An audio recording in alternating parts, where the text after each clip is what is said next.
saksi, bukti-bukti. Oh ternyata bukan pasal A, pasal B, pasal C, mungkin pasal A plus atau B plus atau C plus. Jadi pasal A, B, C ini nggak tepat diterapkan dalam perkara yang sedang disidik atau diselidik. Itu di tingkat penyidik.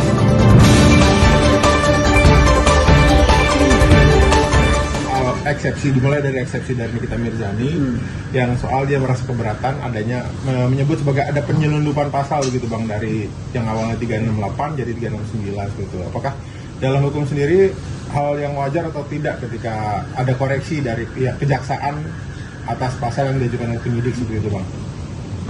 Jadi kalau dari penyidikan itu kan kalau tanya wajar apa tidak, ya wajar sekali. Pada umumnya begitu sebenarnya. Jadi begini, kadang-kadang penyidik itu ketika menyidik atau menyelidik perkara dipakailah pasal A, pasal B, pasal C.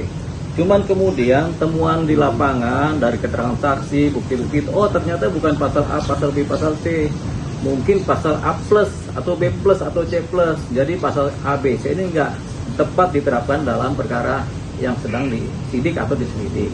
Itu di tingkat penyidikan. Nah di tingkat kejaksaan penuntutan juga begitu. Perkara itu dianalisa pasal mana yang tepat, apakah pasal A, pasal B, pasal C.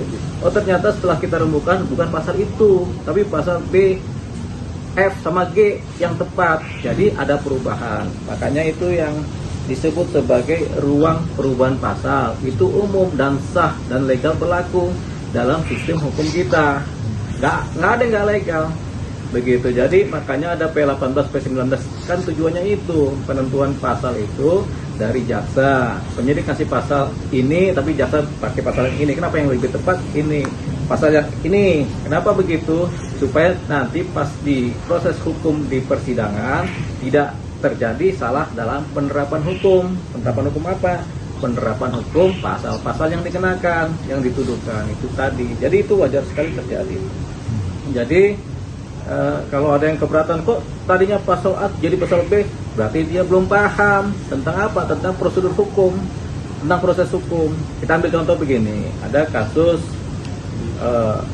dugaannya pembunuhan berencana, gitu kan, pihak penyidik menaruh pasal pembunuhan berencana 340 misalnya kan, kemudian dicarilah si pelakunya kan. Si A jadikan tersangka pembunuhan berencana. Ternyata setelah diselidik dan bukti-bukti didapat, si A ini ternyata tidak melakukan pembunuhan berencana. Dia hanya melakukan penganiayaan tapi menyebabkan kematian. Akhirnya pasal ini, pasal 34, kemudian dirubah pasalnya. Berarti bukan pasal pembunuhan, pasal penganiayaan yang menyebabkan kematian. Nah, perubahan pasal itu bisa di tingkat penyidikan, bisa di tingkat proses dalam penanganan perkara atau proses analisa perkara di kejaksaan sebelum sampai ke persidangan. Jadi bisa berubah otomatis. Atau tadinya ini ada pasal pencurian, ternyata nggak mencuri dia masuk rumah orang kan, dibikin pasal pencurian. Ternyata dia nggak mencuri, ternyata dia masuk rumah orang itu cuma sebel doang sama yang punya rumah. Akhirnya dibikinlah pasal masuk ke pekarangan orang tanpa izin, berubah pasalnya. Bisa di tingkat penyidikan, bisa di tingkat kejaksaan sebelum masuk kepada proses persidangan. Tapi setelah masuk proses persidangan, pasal yang P21 itulah yang dipakai. Begitu. Jadi banyak sekali perubahan pasal dari zaman dulu tuh pasal sering kali berubah karena mengikuti supaya keterangan saksi, fakta-fakta, bukti-bukti, kemudian dugaan-dugaan yang dilakukan oleh pelaku itu memang sesuai dengan pasal. Gitu. Jadi ada yang namanya konformitas pasal misalnya. Gitu. Jadi ada penyesuaian pasal mengikuti fakta-fakta dan bukti-bukti. Nah kalau ada kemudian yang komplain kok pasalnya berubah, ada penyelundupan hukum, nggak begitu. Penyelundupan hukum itu bukan tentang itu. Nggak ada cerita tentang penyelundupan hukum terkait dengan perubahan-perubahan pasal yang sedang dikerjakan oleh penyidik maupun oleh jaksa.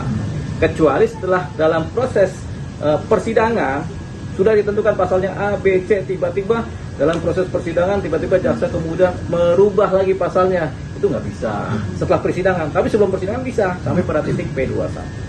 Tapi dia dimaksud soal penyelundupan pasal itu apa ya Pak? Nggak ada penyelundupan hukum, nggak seperti itu. Penyelundupan hukum itu misalnya ada ini agak luas penyelundupan hukum ini. Jadi kadang-kadang kayak kasus yang itulah ya, penyelundupan hukum itu kita mau bicara juga susah ya, tapi paling terang benderang adalah kasus mengenai proses pemilihan Wapres. Itu namanya penyelundupan hukum. Jadi ada tiba-tiba manuver merubah tata cara dengan aspek-aspek yang lain yang kemudian dianggap curang. Itu bagian dari penyelundupan hukum. Gitu. Itu contohnya ya, yang paling terang benderang. Bang, Masih mudah ya. proses persidangan dalam ini pidana itu kan jadi jaksa dalam itunya mengatakan kalau dimulai dari dakwaan.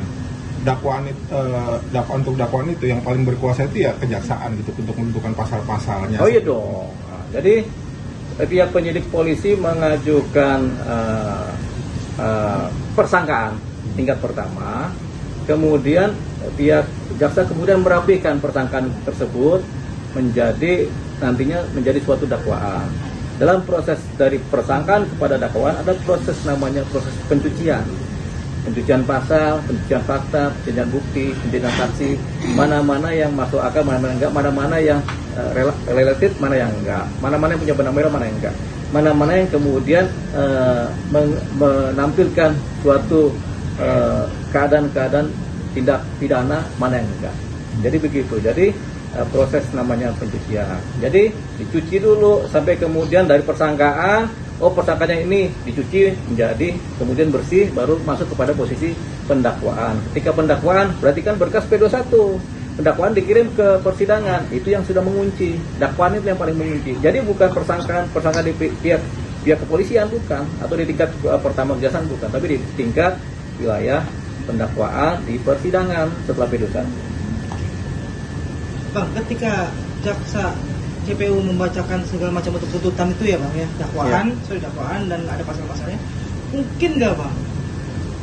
Kan pihak sana sempat meragukan bahwa itu nanti sebar-sebar berubah segala macam gitu kan, menjadi pertaruhan nggak sih buat jaksa tersebut Bang ketika dia mengubah itu semua? Enggak, biasa itu terjadi perubahan dalam setiap penyidikan sebelum masuk pendakwaan ya, sebelum masuk P21 itu biasa terjadi perubahan-perubahan pasal. Nah, setelah P21 dan setelah pendakwaan tidak ada lagi perubahan pasal. Itu yang dipertaruhkan. Jadi misalnya yang didakwakan pasal pembunuhan, itu aja yang dikejar tuh. Mana buktinya, mana saksinya, mana yang sesuai nggak dengan unsur-unsur pembunuhan, pidana unsur itu yang dikejar. Jadi setelah masuk pendakwaan dan sudah resmi di persidangan, itu tidak ada lagi kemudian perubahan pasal. Tapi sebelum itu pra pendakwaan itu boleh merubah pasal dengan tujuan supaya tidak salah dalam menerapkan pasal. Jadi menurut Abang sejauh ini penerapan pasal dari JPU itu udah sebenarnya on the track gitu ya Bang? On the track dong. 27B, 369 sama TPPU tuh. Iya, kalau mereka bilang on the track ya on the track. Karena mereka yang lebih tahu. Karena mereka yang tahu saksinya seperti apa, bukti-bukti seperti apa, fakta-fakta seperti apa, relasi seperti apa. Tinggal nanti diuji di. Nah, diujinya di persidangan. Siapa yang uji? Ya majelis hakim, jaksa, pengacara. Yang terkait saksi forensik sendiri tuh ahli forensik ya Bang ya, di kasus ini gitu. Kan kemarin sempat juga bilang nanti tuh ada saksi forensik tuh yang akan membedah semuanya. Seperti apa sih saksi forensik di kasus ini? Ahli forensik itu hanya membedah skema dan mekanisme perkara. Jejarnya bagaimana, begininya bagaimana itu ahli forensik. Ahli forensik sebenarnya lebih banyak kepada memforensik bukan pasalnya. Tapi mau forensik misalnya begini, ada kasus pembunuhan, itu kemudian dianalisa matinya bagaimana, visumnya bagaimana, kemudian premortemnya bagaimana, itu diperiksa semua, itu forensik. Forensik lebih kepada kaitan dengan analisa kedokteran sebenarnya. Dalam ini mungkin termasuk soal ini Bang, kalau buktinya kan dalam bentuk WhatsApp segala macam itu bisa nggak? Gitu kan? Iya bisa forensik, tapi ada kalian khusus WhatsApp seperti apa, kemudian sebenarnya ada ahlinya, ada ahli komputer, ada ahli handphone, itu nggak serta-merta ahli forensik aja. Cuman sekarang ini ahli forensik seringkali melibatkan diri dalam konteks membedah bukti-bukti, barang-barang bukti forensik. Digital forensik ya Bang? Digital forensik bisa. Gitu. Oke. Oke, yang kedua tadi Bang, soal ini juga masih soal eksepsi keberatan, jadi mengajukan gugatan perdata setelah pidana gitu, dan pihak kuasa hukum dari Nikita itu meminta supaya proses pidana itu dihentikan sementara menunggu hasil dari perdata. Untuk proses ini seperti apa Bang? Harus yang prosedur yang benar. Jadi prosedur yang benar begini, tidak semua perkara perdata dulu baru pidana. Ada perdata dulu baru pidana, ada pidana dulu baru perdata. Jadi harus dibedakan berdasarkan pasal-pasalnya. Kalau pasal-pasal terkait sengketa tanah, di mana ada orang rebutan tanah, kemudian ada orang masuk ke pekarangan mengenai tanah tersebut, biasanya akan didahulukan dalam keadaan-keadaan khusus, didahulukan persetujuan perdatanya diselesaikan, supaya nanti ketahuan status tanahnya punya siapa. Setelah itu baru pidananya dijalankan. Kalau status tanahnya punya si A, si B berarti kan melanggar hukum, baru dia dipidanakan. Makanya pidananya berhenti dulu. Itu hanya pada kasus-kasus sengketa tanah atau kasus-kasus transaksi-transaksi korporat begitu. Tapi kalau kasus-kasus pemerasan nggak ada kaitannya sama perdata, sama pemerasan. Jadi kita harus pandai-pandai membedakan mana yang perdata duluan baru pidana duluan, mana yang harus pidana. Kasus pembunuhan kan pidana duluan, perdatanya nanti begitu. Jadi ini juga terkait dengan kualifikasi seorang pengacara mengerti ini. Makin lama kita paham belajar ilmu hukum, makin paham kita bahwasanya tidak semua kalau ada perdata dan pidana terkait, perdata duluan tidak semua. Cuman pasal-pasal tertentu, terutama yang terkait dengan persoalan tanah. Kalau kasus-kasus pembunuhan, pencurian, pemerasan, penipuan, ya mereka jalan duluan, pencurian mereka jalan duluan, perdatanya persetan begitu. Walaupun sidang perdatanya diawali duluan Bang ya? Ya persetan namanya kan. Nah kalau masih ada perdata memahami ini perdata duluan, ya itu kalibernya kita bisa ukur begitu. Jadi kalau dari pengacara DRG itu kan mengatakan gugatan melawan prestasi ini kayak modus gitu, kayak ibaratnya manuver untuk mengakali hukum gitu. Karena diduga menurut mereka itu hanya mencari status bahwa pemerasan itu sebenarnya transaksi antara klien dengan endorse, seperti macam endorse seperti itu. Jadi mencari itunya lah. Iya itu kan namanya kan orang berdalih-dalih. Banyak orang berdalih-dalih kan. Jadi terkesan bodoh kalau orang berdalih-dalih gitu. Kalau pintar-pintar kan ya udah dijalankan, diinikan fakta seperti apa, dijalankan aja persidangan pidananya. Tapi kalau berdalih kan mencari cara-cara bagaimana, tapi kan nggak semua cara bagaimana itu kelihatannya pintar. Ada juga cara bagaimana berdalih itu jadi kelihatannya bodoh gitu. Tapi kita nggak disebut siapa ya, tapi yang jelas itu persoalannya gitu. Makanya kalau dibilang ini modus, bisa modus, tapi ini modus yang kelihatannya nggak cukup pandai lah. Tapi nggak mungkin ya Bang, dalam sebuah perkara kasus pidana perdatawan prestasi ini bisa menghentikan kasus pidana.